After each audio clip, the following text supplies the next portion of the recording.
যিনি আমাদেরকে বড় ভালোবেসে জুমার দিনে ইমানে হালাতে পবিত্র অবস্থায় তার ঘরে হাজির করিয়েছেন এবং তার সাথে তার পবিত্র কালামুল্লাহ শরীফ থেকে কয়েকটা আয়াত তেলাওয়াত করা এবং শোনা এবং শেষ নবীর প্রতি আমাদের দরুদ পড়ার সুযোগ করে দিলেন। এর জন্য মহান স্রষ্টার দরবারে একবারে শুকরিয়া আদায় করি আলহামদুলিল্লাহ। আমরা আজকে জুমার নামাজ আদায় করতে এসেছি। মুসলমান যদি কোনো বেধর্মী যদি ইসলাম গ্রহণ কবুল করে তো সর্বপ্রথম তাকে কলমা পড়ে ঈমান আনতে হয়। কি আনাতে হয়? ঈমান আনাতে হয়। ঈমানের পরে তাকে নামাজের শিক্ষা দেওয়া বা নামাজ পড়ার হুকুম তার উপরে এসে যায়। তো আমাদের প্রথম যে ঈমান তো আমরা আছেই, ঈমান আছে বলে যারা আমরা মসজিদে আসতে পেরেছি এবং ঈমান আনার পরে যে হুকুম ছিল যে নামাজ, সেই নামাজ আদায় করার জন্যই এসেছে। তো ভাই নামাজ পড়ার জন্য সবার নিয়ত কি একই আছে? কেউ নামাজ পড়ার জন্য এসছে আর কেউ না আসলে নয়, সংসারের চাপে এসেছে। তো আল্লাহ পাক যুগে যুগে যত আম্বিয়া আলাইহিস সালাতু সালাম পাঠিয়েছিলেন, সমস্ত আম্বিয়া আলাইহিস সালাতু সালাম কিন্তু একটাই কথা ছিল যে তোমরা এক প্রভু এক আল্লাহর প্রতি ঈমান আনো। আমরা প্রতি এক আল্লাহর প্রতি ঈমান এনেছি এবং সেই সমস্ত নবীদের উপরে যে সমস্ত আসমানি কিতাব দেওয়া ছিল, তাদের যে বিধান ছিল সেগুলো মানার পথে এসেছে। অনেক নবীর উপরে নামাজ প্রতিষ্ঠিত কথা এসেছে কিন্তু তাদের উপরে নামাজ ফরজ হয়নি। কিন্তু আমাদের বিশ্বনবী মুহাম্মদ রাসূলুল্লাহ সাল্লাল্লাহু আলাইহি সাল্লাম তার প্রতি যে নামাজ ফরজ হয়েছে সেই ফরজ নামাজ আমরা আদায় করি এবং ফরজ নামাজ আদায় করার সময় আমরা আমাদের নিজেদের জন্য রহমতের দোয়া করি এবং পথভ্রষ্ট না হয় সেই পথভ্রষ্ট রাস্তা থেকে বাঁচার জন্য আমরা দোয়া করি না ভাই? পথভ্রষ্ট বলতে কোনটা বলছে? গায়রিল মাগদুবি আলাইহিম ওয়ালাদ-দাল্লিন।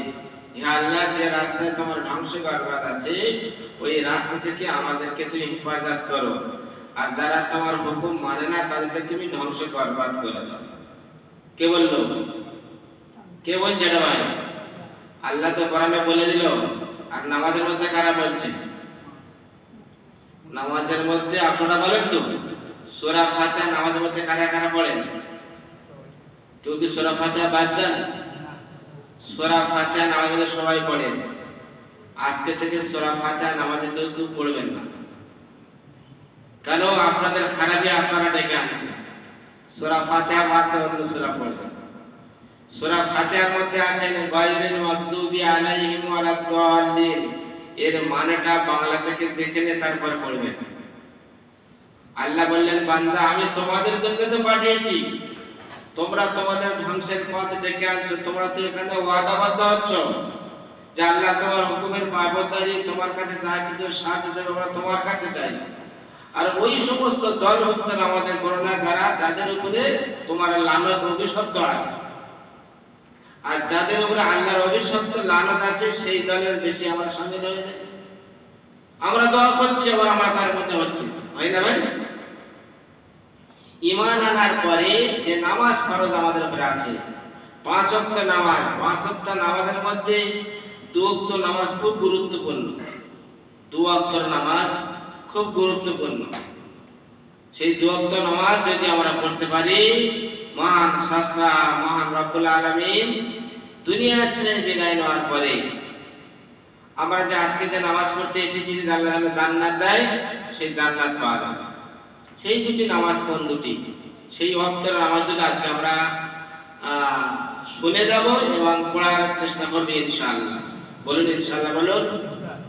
2 ওয়াক্ত নামাজ, 5 ওয়াক্তের কথা বলেন, 3 ওয়াক্ত ছেড়ে দিলাম। কোন নামাজের পরে যদি 3 বার দোয়া পড়া যায়, তাহলে সকাল বেলা যদি পড়া যায় সন্ধ্যা পর্যন্ত জাহান্নামের আগুন থেকে আল্লাহ বাঁচিয়ে দেবেন। কোন নামাজ সেটা? ফজরের নামাজ। ফজরের নামাজ মহান স্রষ্টা মহান রব্বুল আলামিনের হুকুম নাই, আল্লাহ রাসূল বলে দিলেন যদি তোমরা ফজর নামাজ পড়ার পরে যদি 3 বার যদি পড়ো আল্লাহুম্মা আজরিনি মিনান নার, তাহলে সন্ধ্যা পর্যন্ত তোমার যদি সেই দিন যদি তোমার মওত যদি হয়ে যায়, তাহলে তোমার জাহান্নামের আগুনে ফেলা হবে না। কটা কথা, খুব ছোট্ট। আল্লাহুম্মা, যদি সবার জন্য পড়ে আল্লাহুম্মা আজিরনা মিনান নার, যেমন তারাবির নামাজে দোয়া পড়া হয় তখন আল্লাহুম্মা আজিরনা মিনান নার সবার জন্য হচ্ছে।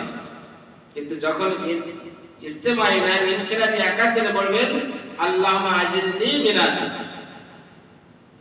এই ছোট্ট সামান্য তিনটে একটা দোয়া তিনবার বললে তার সকাল থেকে নিয়ে সন্ধ্যা পর্যন্ত জাহান্নামের আগুন থেকে সে নাজাত পেয়ে গেল।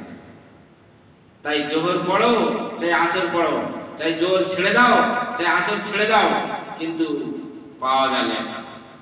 আরেকটা নামাজ হলো কোনটা, যদি মাগরিবের নামাজের পরে যদি পড়া যদি হয়, মাগরিবের ফরজ নামাজ পড়ার পরে যদি পড়া হয় আল্লাহুম্মা আজিরনি মিনান নার, ওই রাতে যদি তোমার মওত যদি হয়ে যায় তুমি জাহান্নামের আগুনে যাবে।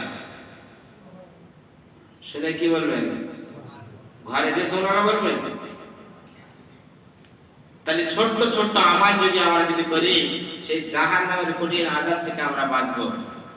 আল্লাহ রাসূল সাল্লাল্লাহু আলাইহি সাল্লাম বললেন, বান্দা তোমরা যখন আল্লাহর ঘরে আসো, আল্লাহ পাক তোমাদের জন্য রহমতের দরজা খুলে দেয়, রহমতের দরজা খুলে দেয়। তোমরা যা কিছু চাও আল্লাহর কাছে চেয়ে নিতে পারো।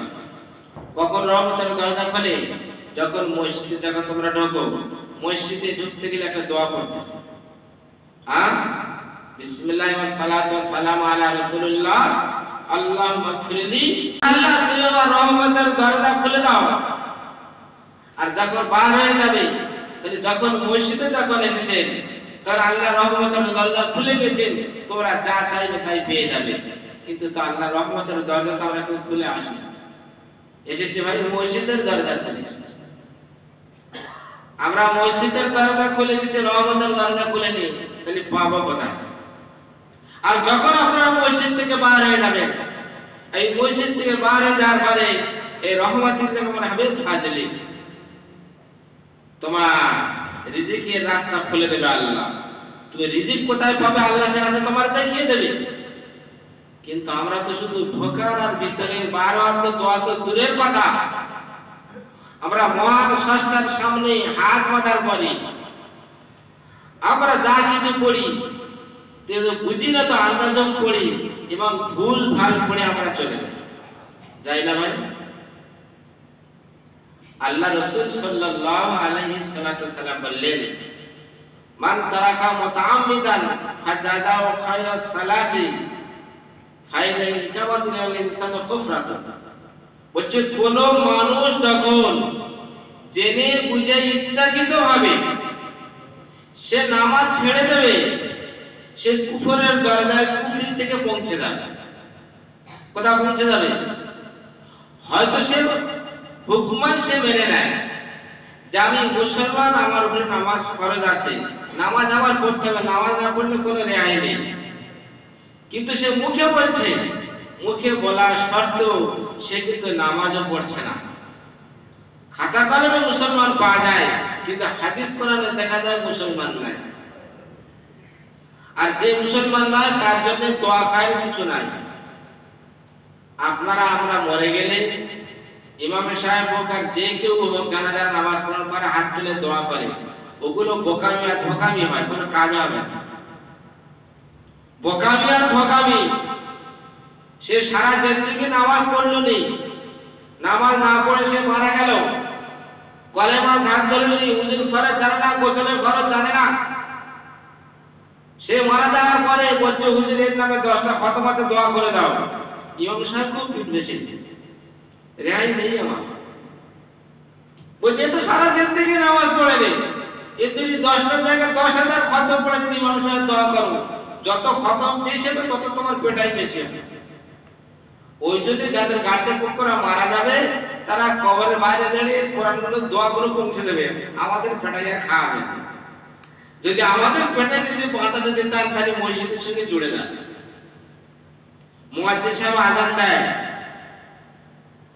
আজকে ফজরে আযান দিয়েছে, ঘুমের থেকে নামাজ ভালো বলেন ভাই, না দুপুর বেলা বলেছে? ফজরে বলেছে, কিন্তু এখন তো দেখা গেল সে ওইটাই কি তার জোহরে বলতে হবে। এখন ফজরে আসসালাতু খায়রুম মিনান নাও বাদ দিয়ে এখন জোহরে যুক্ত হবে আসসালাতু খায়রুম মিনান নাও। কেন বলা হচ্ছে ঘুমের থেকে নামাজ ভালো। এখন হচ্ছে কি আমরা সেই কাজের থেকে নামাজ ভালো, কাজ কারবার ছেড়ে দিয়ে নামাজ পড়তে এসেছি।